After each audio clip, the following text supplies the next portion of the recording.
Hello friends, कैसे हैं। ये है संडे कमेंट बॉक्स सीरीज़ का वीडियो। जो नए व्यूवर्स हैं उन्हें बता देते हैं, हर संडे हम आपके कुछ कमेंट्स लेते हैं और उनका रिप्लाई करते हैं।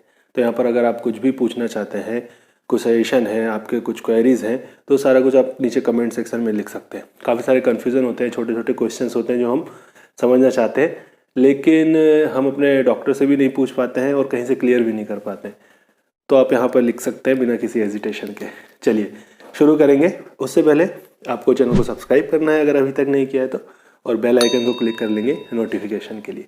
चलिए शुरू करते हैं। मैं हूँ डॉक्टर हरिशंकर सोनी और आप देख रहे हैं इजी डेंटिस्ट्री।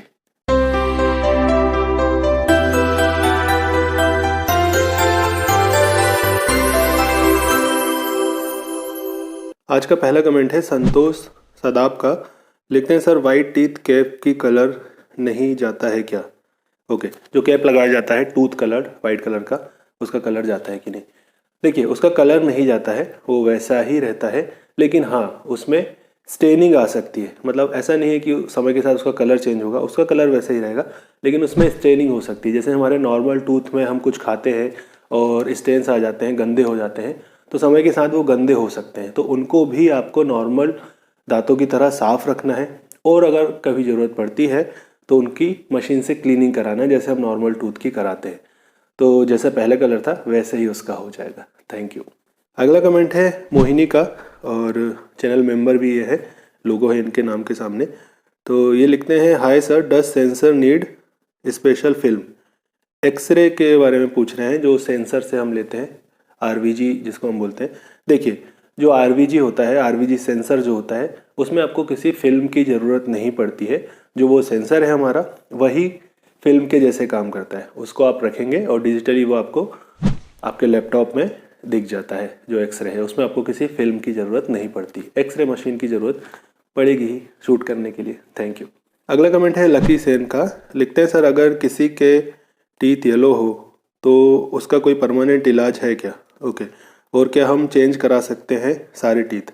देखिए, आप पूछ रहे हैं परमानेंट इलाज है क्या।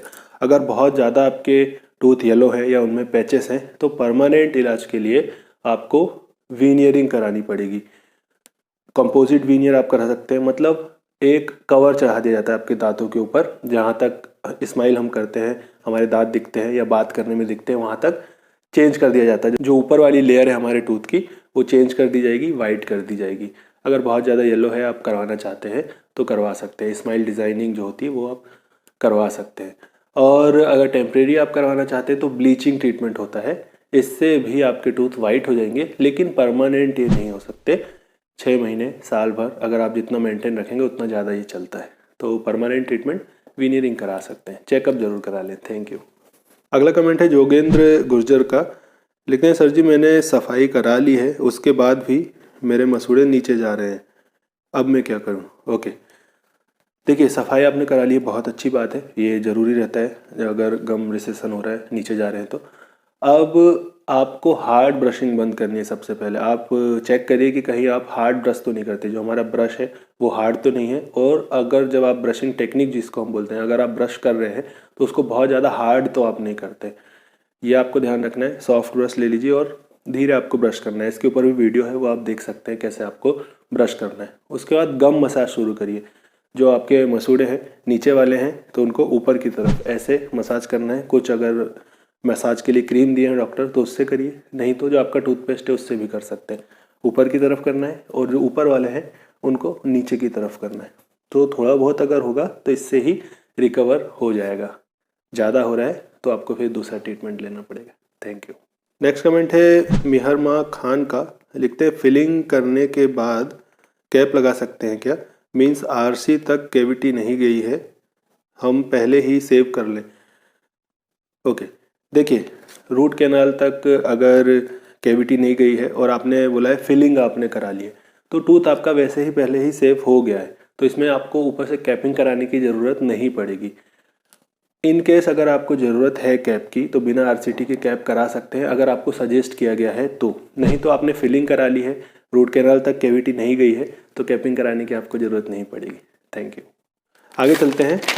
जो नेक्स्ट कमेंट है नितांत कुमार का। लिखते हैं, sir crown portion of my tooth is already cracked, only lower portion of my teeth is remaining. Okay, and RCT is done, how can I cap it. जो क्राउन पोर्शन है, ऊपर का जो भाग है वो टूट गया है और RCT भी हो गई है। तो देखिए, अगर थोड़ा पोर्शन भी बचा हुआ है क्राउन का तो उसको कंपोजिट से बिल्ड करके, एक मटेरियल होता है, बिल्ड करके कैपिंग की जा सकती है। और अगर बिल्कुल भी नहीं बचा हुआ है, थोड़ा सा ही है, सिर्फ रूट जो जड़ होती है अंदर बची हुई है, तो उसके लिए एक ट्रीटमेंट होता है पोस्ट एंड कोर। ईजी करके समझे तो एक रॉड जैसा होता है जिसको ड्रिल करके अंदर डाल देते हैं। आधी रॉड रूट में होती है और आधी आपके दांत के ऊपर होगी, तो उसको फिर स्ट्रक्चर बना दिया जाता है मटेरियल से। तो जो आपका दांत टूटा है वो ऊपर बन गया होता है उस पोस्ट एंड कोर ट्रीटमेंट से। उसके बाद उसके ऊपर कैप लगा दिया जाता है, तो करा सकते हैं। Thank you. अगला कमेंट है जया मिश्रा का। लिखते हैं सर, ब्रेसेस लगवाने के लिए टीथ उखाड़ने पड़ते हैं कि नहीं, बताएं सर। इसके ऊपर एक वीडियो भी बनाया हुआ है। देखिए, हर केस में दांत उखाड़ने ज़रूरी नहीं होते। अगर आपके टूथ ज़्यादा है, आपका जो मुंह है छोटा है और टूथ ज़्यादा है, मतलब आड़े तिरछे दांत हैं आपके, तो ऐसे केसेस में उनको ठीक करने के लिए, स्पेस बनाने के लिए दांत को निकालना पड़ता है। लेकिन अगर दांतों में आपकी स्पेसिंग है, गैप ज़्यादा है दांतों में, या बाहर है, या सिर्फ अंदर की तरफ है और आड़े तिरछे नहीं है, तो ऐसे केसेस में दांतों को निकलवाना नहीं पड़ता है। तो चेकअप करा लीजिए, आपके केस के अकॉर्डिंग डॉक्टर आपको बता देंगे कि दांत निकालने की ज़रूरत है या नहीं है। Thank you. अगला कमेंट है वर्षा पटेल का। लिखते हैं, मेरे मुंह में एक भी दांत नहीं है, तो इम्प्लांट लगाने के बाद जरकोनिया दांत लगा सकते हैं। एक भी दांत नहीं है, बिल्कुल। अगर आप जब इम्प्लांट लगवा लेते हैं उसके बाद आपके ऊपर डिपेंड करता है कि कौन सा कैप आपको लगवाना है। आपको डॉक्टर बताएंगे अलग अलग कैटेगरी। तो जरकोनिया आप अगर लगवाना चाहते हैं तो जरकोनिया भी इम्प्लांट के बाद आप लगवा सकते हैं, कोई इसमें प्रॉब्लम नहीं है। Thank you. अगला कमेंट है खुबू जैन का। लिखते हैं, is capping painful after RCT, please tell. नहीं, कैपिंग में पेन नहीं होता है, ऐसे ही कैपिंग में पेन नहीं होता है। अगर RCT नहीं हुई है टूथ में तो सेंसिटिविटी हो सकती है कैपिंग करते समय, लेकिन अगर टूथ में RCT हो गई है उसके बाद कैप हो रहा है तो बिल्कुल भी आपको दर्द नहीं होगा। Thank you. अगला कमेंट है कुणाल का। लिखते हैं, explain with simplicity, thank you, cleared my long term doubt. Most welcome. ऐसे ही देखते रहिए, सपोर्ट करते रहिए, और अगर कुछ समझना चाहते हैं तो नीचे कमेंट सेक्शन में लिख सकते हैं, उस पर भी आगे वीडियो लेकर आएंगे। तो इस वीडियो में इतना ही। होपफुली आपको आपके आंसर्स मिल गए होंगे, वीडियो आपको अच्छी लगी होगी। अगर हेल्पफुल रही है वीडियो आपके लिए तो आपको इसे लाइक करना है। चलिए, जल्दी मिलते हैं नेक्स्ट वीडियो में एक और नए टॉपिक के साथ। Thanks for watching.